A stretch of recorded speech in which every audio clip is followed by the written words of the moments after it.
मंचा से पदाधिकारीगण नहीं कर बोला द रोका सगा समाज आप सभी को जय मूल निवासी, जय भीम, जय भारत, जय संविधान। सुनो सुनो। पहले तो मैं आप सभी से गुजारिश करूंगा, जो टुकड़े टुकड़े में बंटकर अलग अलग जगह बैठे हैं, उनकी बड़ी मेहरबानी होगी अगर वो पंडाल में आके बैठ जाए। टुकड़े में बंटकर और टुकड़े में बैठकर मूल निवासी आजादी की लड़ाई तो नहीं लड़ी जा सकती। आपको संगठित होना होगा तो एक जगह बैठना भी होगा, अन्यथा तो सभी इस स्वतंत्र भारत में स्वतंत्र है, कोई कहीं भी रहे, किसी को मजबूर भी नहीं किया जा सकता। साथियों, अभी आज जी जी बहुत सही कहा। क्रांतिसूर्य बिरसा मुंडा जी की 146 जयंती समारोह का दिन है।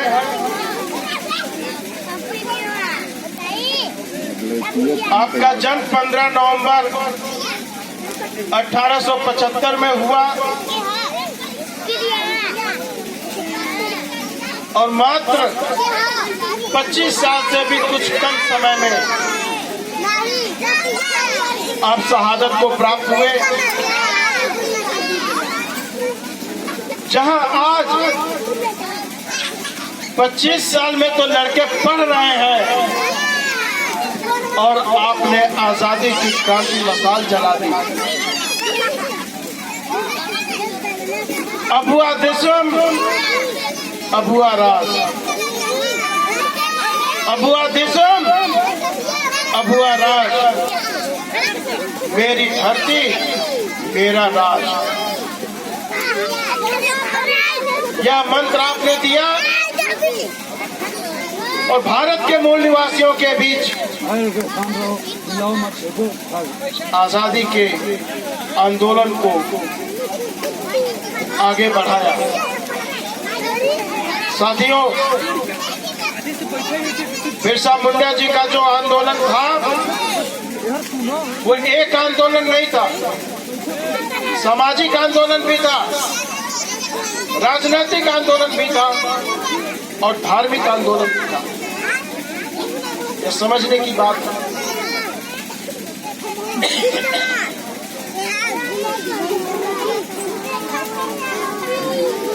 उन्होंने सामाजिक आंदोलन की शुरुआत जो की, उनके क्षेत्र में छोटा नागपुर, जिसको आज कहा जाता है, अकाल पड़ा था। एकदम ध्यान दीजिएगा जो मैं शब्द बोल रहा हूं। अकाल जो पड़ा था, वहां जो अनाज के गोदाम थे, वह अनाज का गोदाम एक ब्राह्मण का था। लोगों ने कहा कि हमें उधार दे दीजिए, बांटते हैं ना सवैया पर, हम आपका चुकता कर देंगे। उसने मना कर दिया। उसने अनाज देने से मना कर दिया। लोग फड़फड़ा गए, भूखे मरने की नौबत आई। यह बात बिरसा मुंडा से देखी नहीं गई। उन्होंने भी निवेदन किया, लेकिन वो नहीं पसीजा। बिरसा मुंडा ने अपने लोगों को इकट्ठा किया और उस गोदाम को लूट लिया। सारे अनाज लोगों के बीच में बंटवा दिया। अब वो गोदाम का मालिक अंग्रेजी सरकार के पास गया। काम तो ये गैर कानूनी हुआ, लेकिन मानव के हित में हुआ। वहां जाकर उसने जो चीज पट्टी पढ़ाई, इनके ऊपर मुकदमा दर्ज हुआ। ये गिरफ्तार भी हुए, छूट भी गए। उसके बाद उन्होंने सारी समस्याओं को देखा। उनके लोगों के जमीन साहूकारों के बीच में चला गया। वह खूंट खेती होती थी। खूंट खेती का मतलब, मान लीजिए ये आपका पूरा एरिया है, इस जमीन का मालिक कोई नहीं रहेगा। इस जमीन का मालिक यहाँ का पंच रहेगा। तो वो पंच सभी परिवार को जगह दे देगा कि आप अपनी खेती यहाँ पर करो, और जो भी अन्न उपजेगा सारे अनाज इकट्ठा किए जाएंगे और उससे उनके परिवार में उस अनाज का वितरण किया जाएगा। यानी पूरा गांव मेहनत करेगा और जो भी उपजेगा सबको उसके अनुसार बांटा जाएगा। ये खूब खेती में होती थी, इसलिए खेती में किसी का नाम नहीं था। कुछ लोग लालची होते हैं, है ना?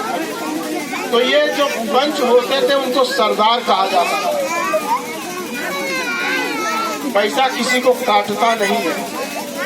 वही पैसे का लालच देकर कुछ सरदारों ने चोरी चोरी जमीनें साहूकारों को बेच दी।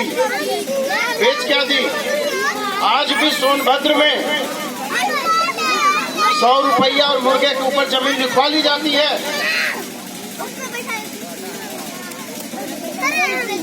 उसी तरह वहाँ जमीन लिखवाई गई और उसकी पक्की रजिस्ट्री पैनामा लोगों ने करवा लिया।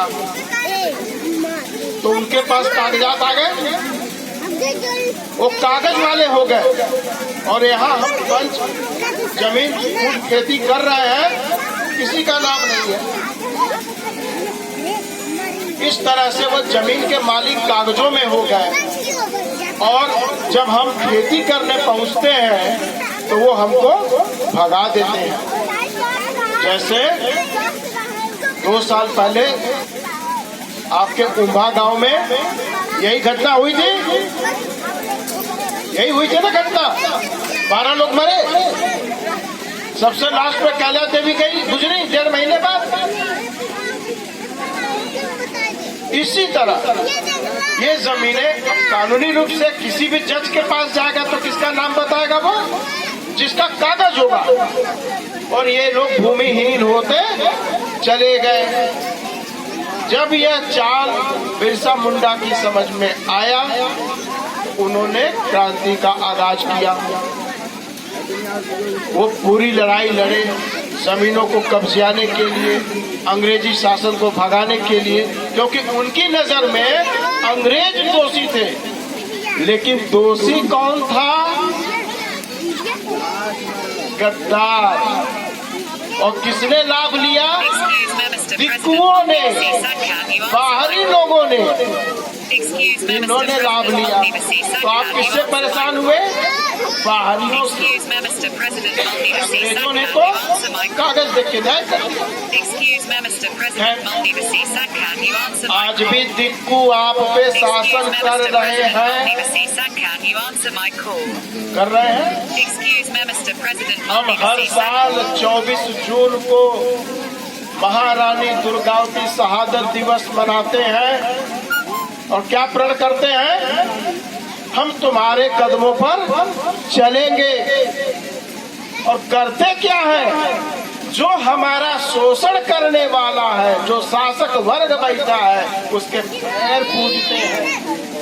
पैर पूजते पूजते आज सांसद और विधायक बन गए।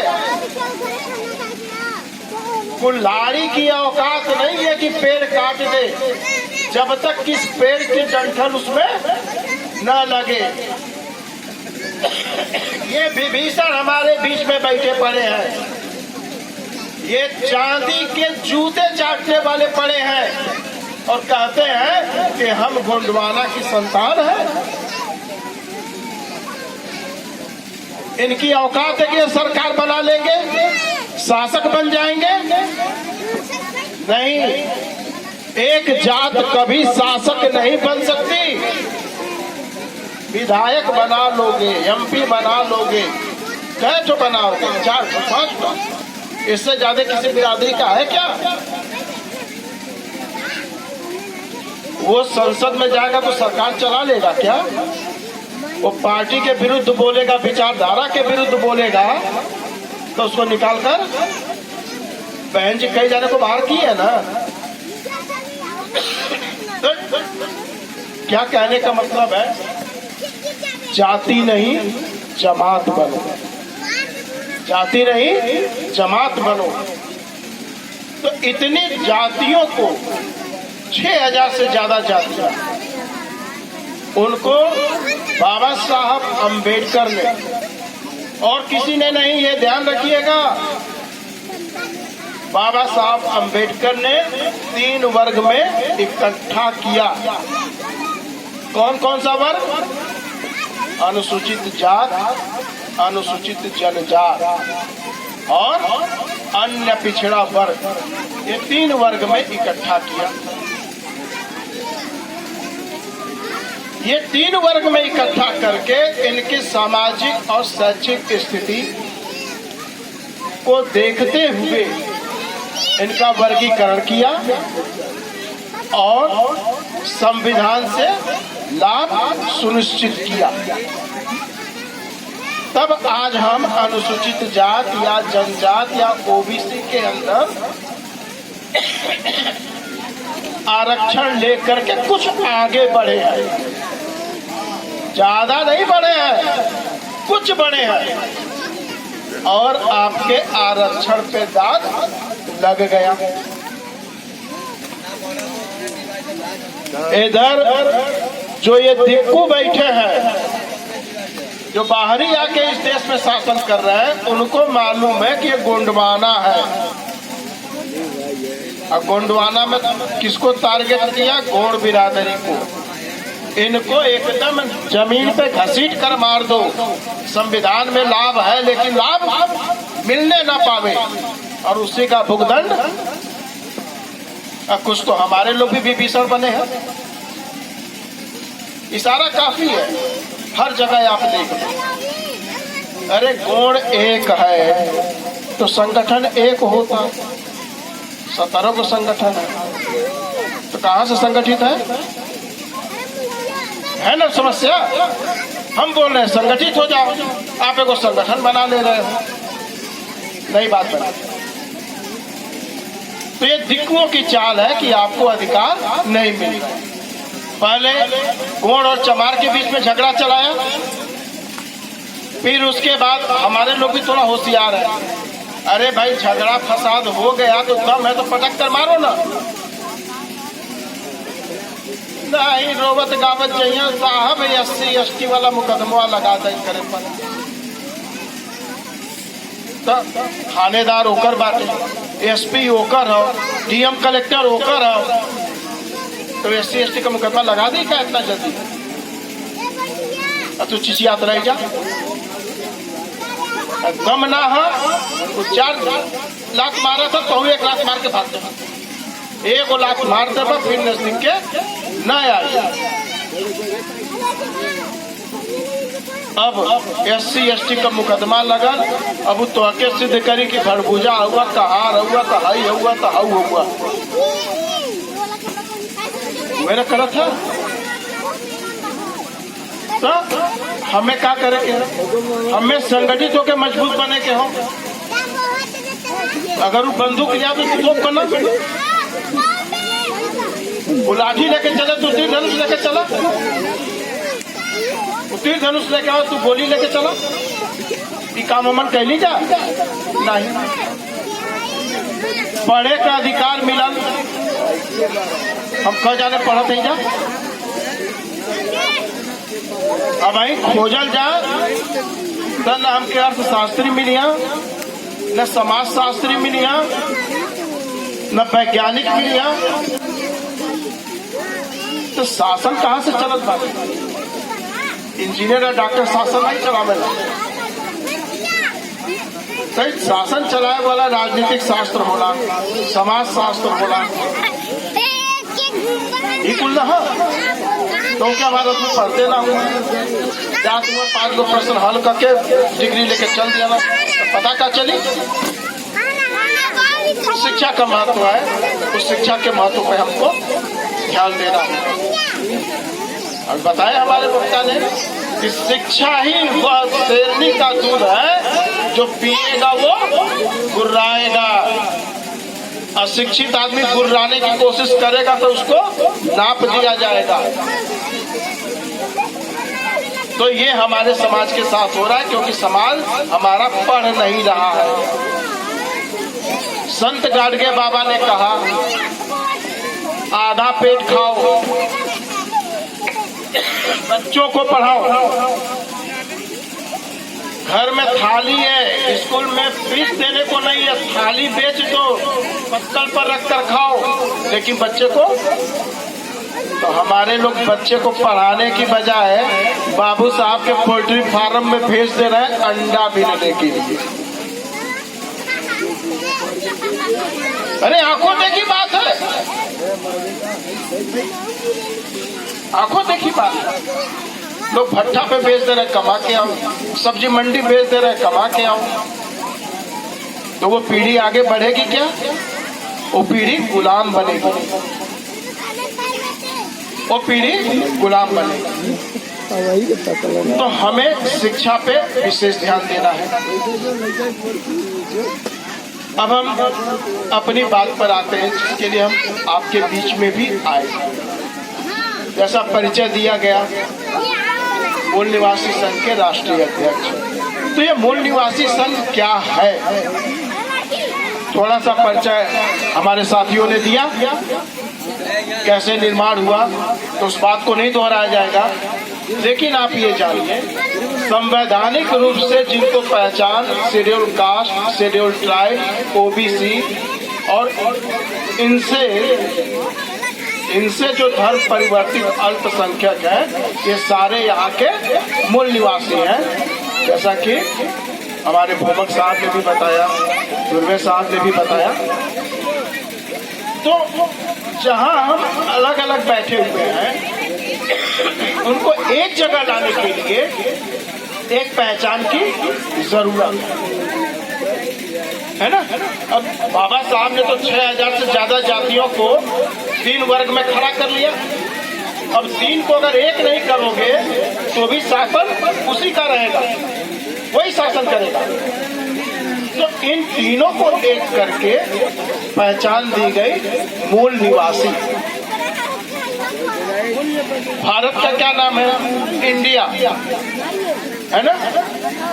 और भारतवासी को इंडियन कहते हैं।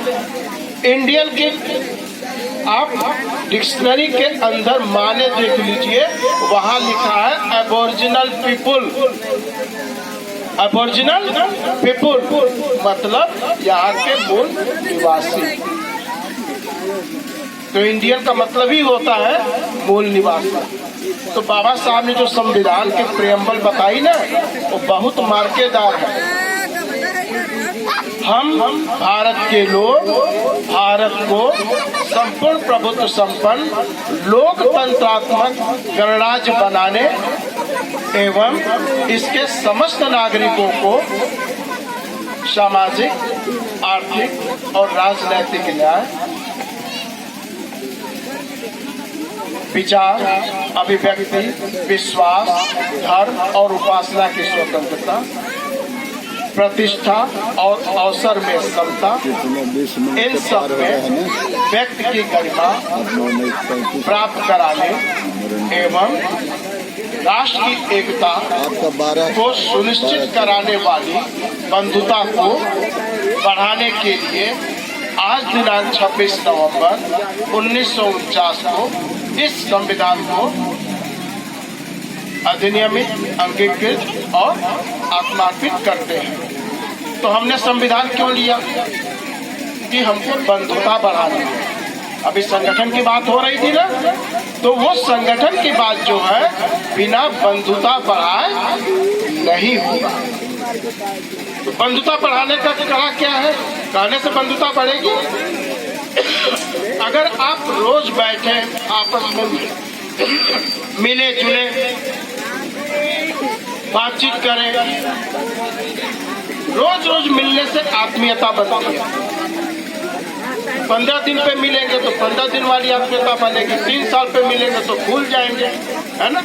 तो ये आत्मीयता जब बनाएंगे तब बंधुता बढ़ेगी और फिर आपका जो संगठन होगा वो मजबूत होगा। तो इस तरह से संगठन बनता है और संगठन मजबूत रहता है। तो ये काम हम लोगों को बराबर करते रहना है। मैं बहुत लंबा समय नहीं लूंगा, केवल एक अपील आप लोग से करूंगा। हमने आपके सामने ये पर्चा सबको दिया, सबको मिला ये पर्चा। इसमें हमने अपील की है, मूल निवासी संघ का राष्ट्रीय अधिवेशन 26 और 27 नवंबर 2021 को प्रयागराज के अलोपी बाग स्थित सरदार पटेल संस्थान में आयोजित किया जा रहा है। आप सभी से अनुरोध है कि ज्यादा से ज्यादा संख्या में राष्ट्रीय अधिवेशन में आप सम्मिलित होइए। वहाँ जो विचार हैं उन विचारों को सुनिए और समझिए। तो मैं इस आशा के साथ कि आप सभी लोग वहाँ पहुँचने का प्रयास करेंगे। वहाँ 2 दिन का कार्यक्रम है। आप चाहें तो पहले दिन वापस आ जाइए या दूसरे दिन का कार्यक्रम 5 बजे खत्म होगा, उसके बाद वापस आइए, वो आपकी मर्जी पे है। लेकिन आप सबने वहाँ पहुँचना चाहिए क्योंकि ये सामाजिक कार्यक्रम है। वहाँ पे बहुत सारी चीजें आपको बताई जाएंगी। पर्चे के अंदर हम लोगों ने जो विषय लिखा हुआ है उन विषयों पर ही चर्चा होगी। वहाँ एक संविधान रैली निकाली जाएगी क्योंकि जैसे अभी पूर्वे साहब ने कहा, शिवशंकर बाबू ने भी कहा कि संविधान खतरे में है। साथियों, संविधान खतरे में है या नहीं है वो एक अलग मसला है, लेकिन संविधान का सम्मान करना, संविधान की सुरक्षा करना और संविधान का संवर्धन करना हमारी नैतिक जिम्मेदारी है। क्यों? यह संविधान हम सभी के लिए है। SC, ST, OBC, माइनॉरिटीज, महिलाएं, बच्चे, बुजुर्ग, अनपढ़, गंवार, शहरी, सभी के लिए संविधान है। सबके लिए कुछ न कुछ दिया है। एक बच्चा पैदा होता है, 2 घंटे नहीं हुए, अगर उसकी माँ चाहे कि उसका गला दबा के मार दो तो माँ को 302 के दफा में गिरफ्तार कर लिया जाएगा। ये बच्चे का अधिकार है, जीवन जीने का अधिकार है, अनुच्छेद 21 के तहत। तो बच्चा जैसे पैदा हो जाता है उसके संवैधानिक अधिकार शुरू हो जाते हैं। तो ऐसे संविधान पे खतरा तब आता है जब आप संविधान के बारे में नहीं जानेंगे, संविधान को लोगों के बताएंगे नहीं कि संविधान में क्या है, संविधान हमारे लिए कैसे है। और मौका आने पर अगर कोई संविधान का अपमान करता है तो उसकी खाल खींचने में भी हमको गुरेज नहीं होनी चाहिए, क्योंकि संविधान से देश चल रहा है। ये तथाकथित राम हनुमान भी संविधान के अंदर आ गए हैं। काहे ने मंदिर बनवा लिया अपने यहाँ, काहे सुप्रीम कोर्ट गए, है ना? बड़े बड़े महंत बैठे हुए हैं, बीमार पड़ते तो एम्स में जाते हवाई जहाज से, काहे नहीं भगवान जी बचा लेते। सब कुछ संविधान से। तो मैं अपनी बात को समाप्त करूंगा। समय अधिक होने के कारण भी, तबीयत भी नहीं बहुत सही हमारी, आप देख रहे हैं। लेकिन इस अपील के साथ कि 26 और 27 नवंबर आप भूलेंगे नहीं। प्रयागराज अलोपी बाग संगम चौराहे के पास में है, वहाँ पे आप लोग इस कार्यक्रम में सम्मिलित होने के लिए ज्यादा से ज्यादा की संख्या में आए। आप सभी ने मेरी बात को बहुत ध्यान से सुना, मैं शुक्रगुजार हूँ। मैं आप सभी का धन्यवाद अदा करता हूँ। जय भीम, जय मूल निवासी, जय भारत, जय संविधान।